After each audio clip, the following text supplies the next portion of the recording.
আসসালামু আলাইকুম। আশা করি সকলেই ভালো আছেন। আসলে চাকরির ক্ষেত্রে কখনো, কখনো কিছু না করতে চাইলেও আপনাকে করতে হয় দায়িত্ববোধের কারণে। হঠাৎ করে বস বলল আমাকে ঢাকার বাইরে যেতে হবে, অর্থাৎ পটুয়াখালী। তো আমিও আর দেরি না করে উত্তরা থেকে ইউরোকোচের এই স্লিপার বাসটিতে টিকিট কেটে দিলাম। আমার সাথে আরও একজন ভাই আছে। তো আসলে আজকে যেতে মন চাইছিল না। হঠাৎ করে সন্ধ্যায় বলল, "কি আর করার, এটাই চাকরি।" এই যে ভাইটিকে দেখতে পাচ্ছেন, ইনি হচ্ছে রোমন ভাই। ইনিও আমার সাথে যাচ্ছে। অত্যন্ত ভালো মন মানসিকতার একজন মানুষ এবং দায়িত্ববান মানুষ। ব্যক্তিগতভাবে আমি তাকে খুব পছন্দ করি। যদিও তার সাথে পরিচয় অল্প কিছুদিনের। আমরা এখন বাসে ওঠার জন্য প্রস্তুতি নিচ্ছি। বাসে উঠব। তো ইউরোপ কোচের এই লাল গাড়িটি বেশ ভালোই ছিল। আপনারাও চাইলে উত্তরা থেকে কুয়াকাটা পর্যন্ত যায়। কুয়াকাটায় যেতে পারেন স্লিপার বাসটি। ভিতরের অবস্থা বেশ ভালোই ছিল, ইন্টেরিয়রটাও ভালো হয়েছে। আর বলতে গেলে আমরাও আমাদের সিট খুঁজে পাচ্ছিলাম না, অবশেষে সিট পেয়ে গেলাম। সবার মতো আমরা খুঁজছি, আমাদের সিট পেয়ে গিয়েছি এবং অন্যান্যরা সিট খুঁজছে, যার সিট খুঁজছে। আসলে কখন যে আমরা যাত্রাবিরতিতে চলে আসি বুঝতে পারিনি। জমজম হাইওয়ে হোটেল অ্যান্ড রেস্টুরেন্ট, এই রেস্টুরেন্টে নামার পর সবাই নামছে, আমরাও নামছি। বেশ ভালোই ছিল চারদিক পরিবেশ। ভিতরে গিয়ে একটু ফ্রেশ হলাম। তারপর ভাবছি কি খাওয়া যায়, কিছু একটা খেতে, কারণ সন্ধ্যার সময় কিছু খেতে পারিনি। ভেবেছিলাম যাত্রাবিরতি খেয়ে নিব। তো হঠাৎ করেই আরেকজন ভাই আছে, রাজীব ভাই, ইনিও একজন ভালো মনের মানুষ। হঠাৎ করে বললাম, চলেন পরোটা খাই। এই হোটেলের এই গরম গরম পরোটা এবং সবজি খুবই ভালো ছিল, আমাদের খুব ভালো লাগলো। তো তারপর আমরা সকালবেলা নেমে পড়লাম পটুয়াখালী কলাপাড়ায়। নামার পর সকালবেলা পরিবেশটা বেশ ভালোই লাগছিল। সেদিন শীত কম ছিল। তবে হ্যাঁ, আরেকটা কথা হচ্ছে পটুয়াখালীতে সকালবেলা বেশ ভালো শাকসবজি উঠে, অত্যন্ত তরতাজা। তারপর আমরা একটু ফ্রেশ হলাম। ফ্রেশ হয়ে আমরা নাস্তা করার জন্য রেডি হলাম যে আসলে কোথায় নাস্তা করা যায়। রাস্তার ওপারে গিয়ে আমরা একটা হোটেল খুঁজে পেলাম একটু সামনে। এটাতেই আমি প্রায় এসে এটাতেই সকালবেলা নাস্তা করি, কারণ আমরা যেখানে যাচ্ছি সেখানে নাস্তা করার মতো কোনো দোকানপাট নেই আমরা যে সাইডটাতে যাচ্ছি। তাই রোমন ভাইকে বললাম, চলেন এখান থেকে নাস্তা করে নিই, কারণ আমরা পরবর্তীতে আর নাস্তা করার সময় পাবো না বা কোনো হোটেলও সামনে পাবো না। তো দেরি না করে আমি আর রোমন ভাই ঢুকে পড়লাম, সাথে রাজীব ভাইও আছে। আল মদিনা হোটেল অ্যান্ড রেস্টুরেন্ট, এটা হচ্ছে কলাপাড়া বাজার থেকে একটু ভিতরে, মেন রোডের পাশেই। এখানকার খাবারগুলো বেশ মোটামুটি ভালোই, একটু দাম বেশি, তারপরেও অন্যান্যদের চাইতে বেশ ভালোই লাগে। এখানে এসে আমার একটাই সমস্যা, সেটা হচ্ছে পানি নিয়ে। এখানকার পানিতে খুব আয়রন। আসলে আপনি ফার্স্ট অবশ্যই এসে এখানে খেতে পারবেন না। তারপর খাওয়া দাওয়া শেষ করে আমরা একটা অটো নিলাম। অটো নিয়ে আমরা পায়াবন্দর যাব। তো দেখছিলাম রাস্তার পাশে বাজার বসছে।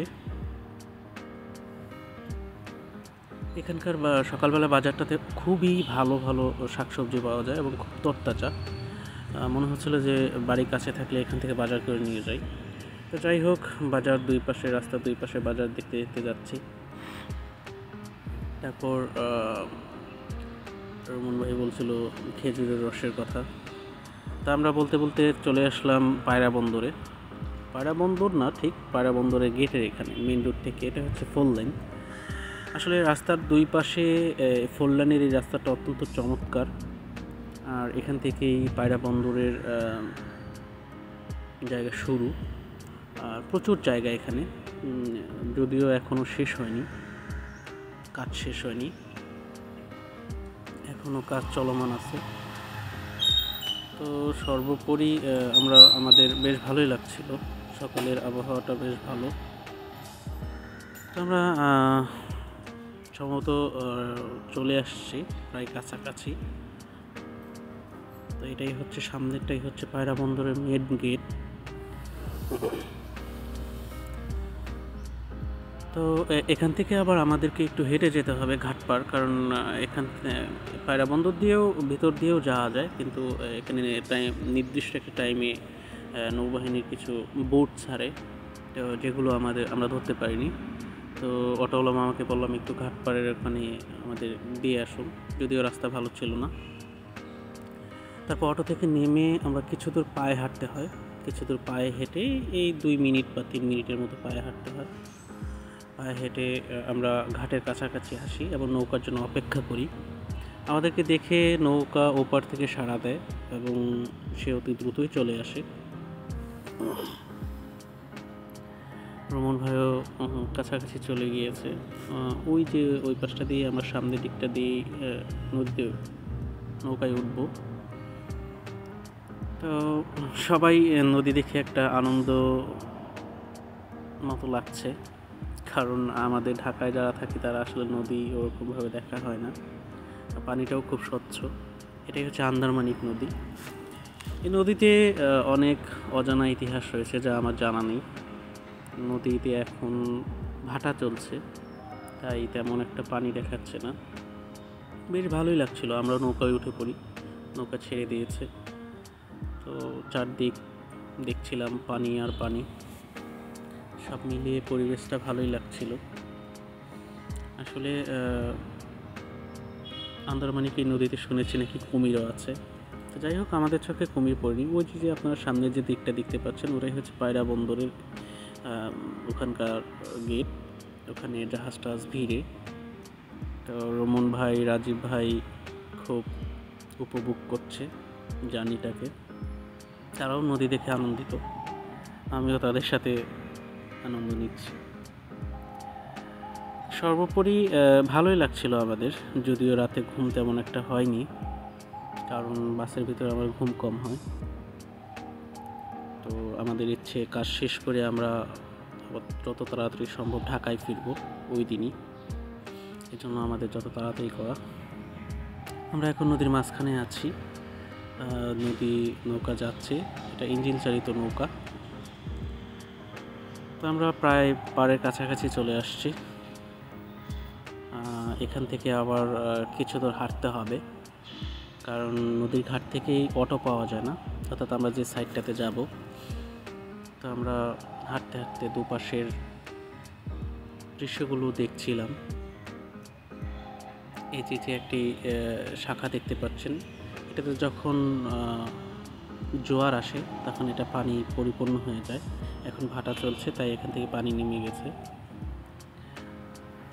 তো ভালোই লাগছিল দেখতে। চারপাশটা রাস্তার দুই পাশে যে ফসলি ক্ষেত আছে এগুলো প্রস্তুত করা হচ্ছে। সম্ভবত এখানে তরমুজ লাগানো হবে, এরকমটা হতে পারে। তো আমরাও হাঁটছিলাম। এখানে নৌকা পার হতে প্রতিজন 15 টাকা করে নেয়।